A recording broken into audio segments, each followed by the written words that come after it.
Salam dan bahagia.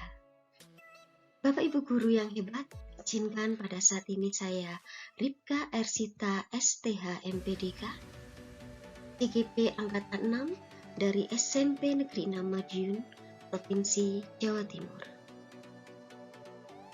Kali ini saya akan menyampaikan tentang koneksi antar materi, kesimpulan dan refleksi dari modul 1.1 tentang filosofis pendidikan nasional Ki Hajar Dewantara. Ada 3 pertanyaan sebagai bahan refleksi. Pertanyaan yang pertama adalah, apa yang saya percaya tentang murid dan pembelajaran di kelas sebelum mempelajari modul 1.1? Pertanyaan yang kedua, apa yang berubah dari pemikiran atau perilaku saya setelah mempelajari modul 1.1 ini? Dan yang ketiga, apa yang dapat segera saya terapkan lebih baik agar suasana kelas mencerminkan pemikiran Ki Hajar Dewantara? Dari refleksi pertanyaan yang pertama, yaitu apa yang saya percaya tentang murid dan pembelajaran di kelas belum mempelajari modul 1.1.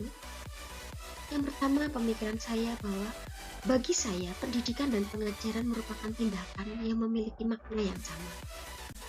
Yang kedua, sebagai guru, saya lebih mengutamakan penilaian peserta didik yang dilihat hanya dari angka, baik itu nilai pengetahuan maupun nilai keterampilan. Artinya, saya merasa bahwa pembelajaran tidak berhasil jika peserta didik tidak mencapai nilai.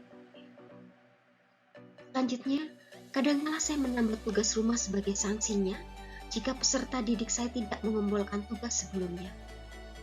Hal ini tentunya akan menambah beban bagi mereka. Dan saya juga kurang menggali setiap potensi dan bakat setiap peserta didik, sehingga saya kurang mengenali setiap karakter mereka atau anak didik saya.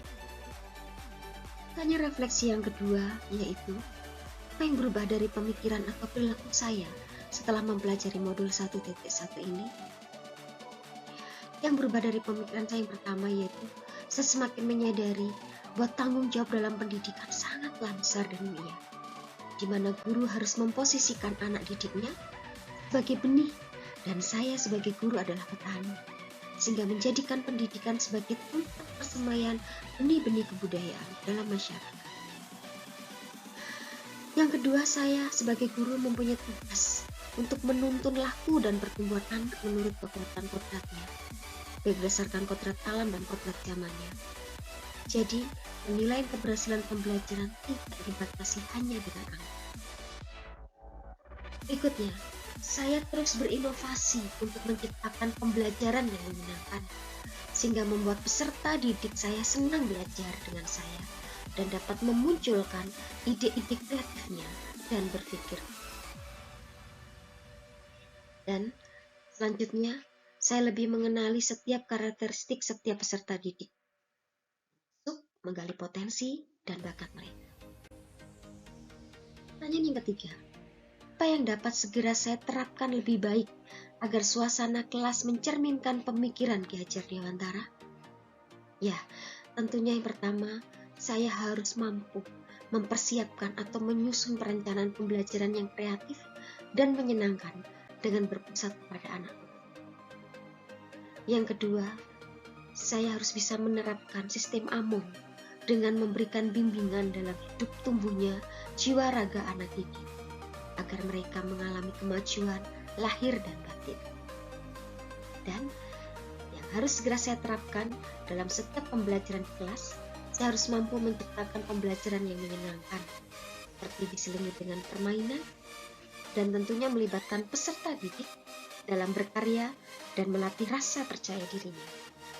Dan guru berperan sebagai fasilitator yang baik. Kita dapat berpikir kritis. Dan terakhir, melakukan asesmen diagnostik sebagai langkah awal dalam pengenalan karakteristik setiap peserta didik, sehingga menjadikan tuntunan dalam pengembangan bakat dan minat. Selanjutnya, apa yang bisa disimpulkan dari filosofis pendidikan Ki Hajar Dewantara yang saya pelajari di modul 1.1 ini? Di sini Ki Hajar Dewantara memberikan beberapa makna tentang pendidikan yang harus dilakukan oleh seorang guru, yaitu tentang istilah petani dan benih. Pendidikan merupakan tempat persemaian benih-benih kebudayaan dalam masyarakat. Jadi, guru sebagai petani, serta didiklah sebagai petani. Yang kedua, pendidikan berpihak kepada anak. Serta didik menjadi pusat pembelajaran. Selanjutnya, menuntun atau among, menuntun segala kekuatan kodrat pada anak-anak. Dan juga Ki Hajar Dewantara menjelaskan tentang budi pekerti, di mana budi pekerti itu merupakan hasil dari bersatunya gerak pikiran, perasaan dan kemauan sehingga menimbulkan tenang. Dan yang pastinya dari trilogi pendidikan yang disebut juga semboyan Ki Hajar Dewantara sebagai pembelajar merdeka, yaitu Ingarso Sungtulodo di depan menjadi teladan, Inmabio Mangunkarso di tengah membangun semangat, dan Tutwuri Handayani di belakang memberi dorongan. Jadi sekali lagi dapat disimpulkan bahwa dengan memahami filosofis pendidikan menurut Ki Hajar Dewantara, seorang pendidik dapat termotivasi untuk menerapkan dalam setiap kegiatan pembelajaran yang berpusatkan pada siswa.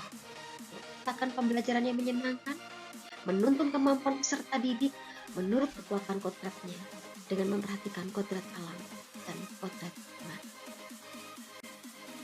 Demikian yang bisa saya sampaikan. Terima kasih. Salam Guru Penggerak.